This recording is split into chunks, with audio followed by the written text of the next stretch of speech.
सबको लाइफ में कुछ ना कुछ चाहिए। किसी को प्यार चाहिए, किसी को पैसा चाहिए, किसी को सक्सेस चाहिए, किसी को बहुत सारे अचीवमेंट्स चाहिए। लेकिन फिर भी बहुत बार ऐसा होता है कि हमें वो नहीं मिलता। हाय, मैं हूँ रीना चोपड़ा। आपका स्वागत है मेरा YouTube channel life coaching bye Reena. आज हम डिस्कस करेंगे कि कौन सी ऐसी प्रॉब्लम्स हैं या कौन से ऐसे रीज़न्स हैं जो इस तरह से हमें सक्सेस नहीं पाने देते या हमारे लिए थोड़े से बैरियर्स बन जाते हैं। आपको क्या लगता है, क्या रीज़न हो सकता है? नॉलेज की कमी, रिसोर्सेज की कमी, अपॉर्चुनिटीज़ की कमी, या आपका लक ऐसा नहीं है? बहुत सारे क्वेश्चंस मन में आते होंगे ना। देखिए, कोई भी काम किए बिना, कोई भी एफर्ट्स किए बिना हमें उसका रिज़ल्ट नहीं मिलता। ये चीज़ आप हमेशा याद रखिए। लाइफ में ये प्रिंसिपल है कि हमें कुछ भी पाने के लिए कुछ खोना पड़ता है। खोने के इन द सेंस कि आपको कुछ एफर्ट्स करने पड़ते हैं। लेकिन फिर भी ऐसे कौन से 3 रीज़न हैं या कौन सी ऐसी 3 टिप्स हैं जो आपको यूज़फुल होंगी इस तरह से आपके रीज़न जानने में और सक्सेस के लिए। चलिए आइए शुरू करते हैं। देखिए, फर्स्ट रीज़न है हमारा माइंडसेट। माइंडसेट को समझने के लिए पहले मैं आपको ये बताऊंगी कि वो 2 तरह का माइंडसेट होता है। एक माइंडसेट होता है फिक्स्ड माइंडसेट, एक माइंडसेट होता है growth mindset. Okay, fixed mindset के लोग क्या सोचते हैं कि जो भी टैलेंट है वो हमेशा बाय बर्थ ही मिलता है। तो उनके विचार कैसे रहते हैं कि हमें तो ये नहीं आता, हम तो ये कर ही नहीं सकते, हमारी किस्मत, और दूसरा ही किस्मत को दोष देते हैं, हमारी तो किस्मत में ही ऐसा नहीं है, या हमें तो ये कभी मिलेगा ही नहीं। और कभी वो ट्राई भी करते हैं और अगर उसमें फेलियर हो गया तो ये हमारे बस का नहीं है, ये हमसे नहीं होगा, हमारे साथ हमें ये मिल ही नहीं सकता, है ना। इस तरह के विचार मन में आते हैं।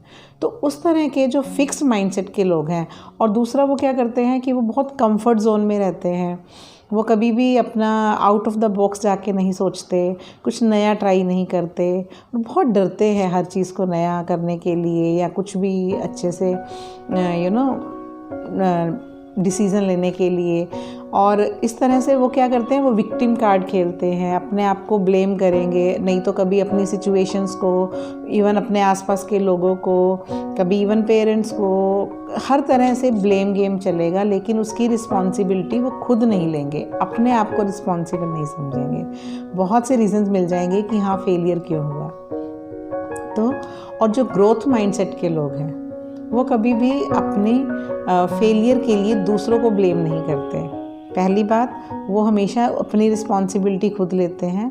अगर फेलियर मिला तो भी उनको कुछ ना कुछ लर्निंग मिलती है जिससे वो दोबारा खड़े होके और अपना काम स्टार्ट करते हैं। और वो कभी भी हार नहीं मानते, गिव अप अप्रोच नहीं होती उनकी। अगर वो कुछ काम कर रहे हैं, अगर उसमें फेलियर हुआ तो वो उसको नए तरीके से सोच के उसको फिर से करने की कोशिश करेंगे, तो उसमें और एफर्ट्स लगाएंगे, है ना। वो इस तरह के रीज़न जानने की कोशिश करेंगे कि प्रॉब्लम कहाँ हुई। तो वो कभी भी गिव अप नहीं करेंगे और चीज़ों को अच्छे से दोबारा करने की कोशिश करेंगे। उनका जो फोकस है वो प्रॉब्लम्स पे ना होकर प्रॉब्लम के सॉल्यूशंस पर होगा। तो इस तरह से ग्रोथ माइंडसेट काम करता है।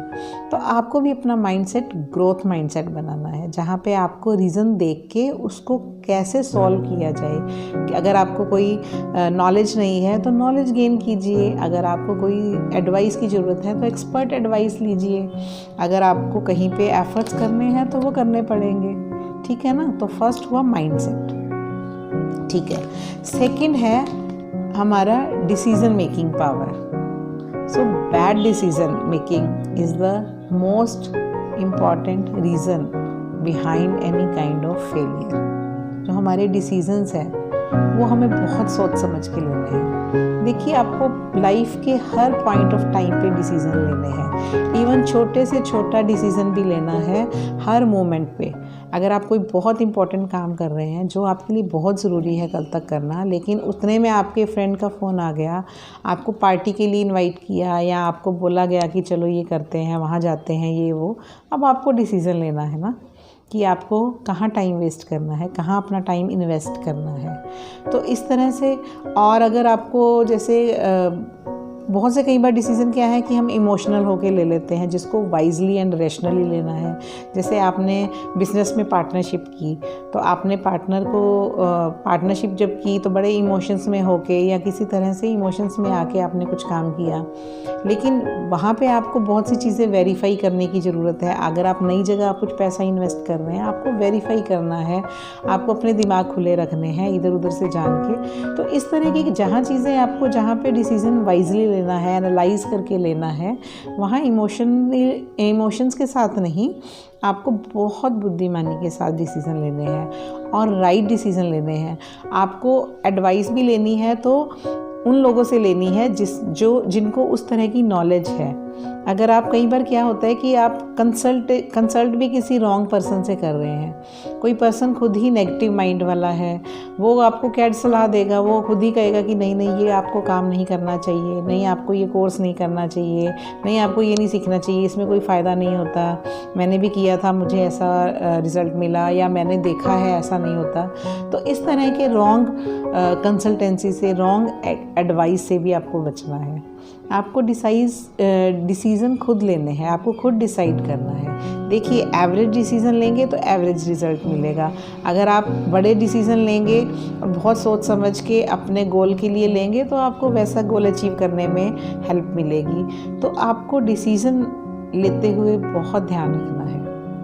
और तीसरा मेन रीज़न है लेज़ीनेस और प्रोक्रास्टिनेशन, जिसको हम कहते हैं, जिसमें हम क्या करते हैं, काम को हमेशा टालते रहते हैं, काम करते नहीं हैं। अब आपको वेट कम करना है, लेकिन उसके लिए आपको एक्सरसाइज नहीं करनी, आपको कोई डाइट चार्ट किसी से कोई फॉलो अप नहीं लेना, कोई भी आपको कुछ भी सेक्रीफाइस नहीं करना। तो इस तरह से तो रिज़ल्ट नहीं मिलेंगे ना। अगर आपको कुछ सक्सेस चाहिए तो उसके लिए भी आपको काम करना पड़ेगा। अगर आपको कुछ नई चीज़ इच्छा है करने की, या आप थोड़ा सा ग्रोथ चाहते हैं अपने करियर में, तो उसके लिए आपको लर्निंग करनी पड़ेगी, आपको अपनी नॉलेज बढ़ानी पड़ेगी, आपको अपने कुछ कोर्स करना पड़ेगा, कुछ सीखना पड़ेगा। अगर आप अभी काम नहीं कर रहे लेकिन करना चाहते हैं तो भी सीखना पड़ेगा।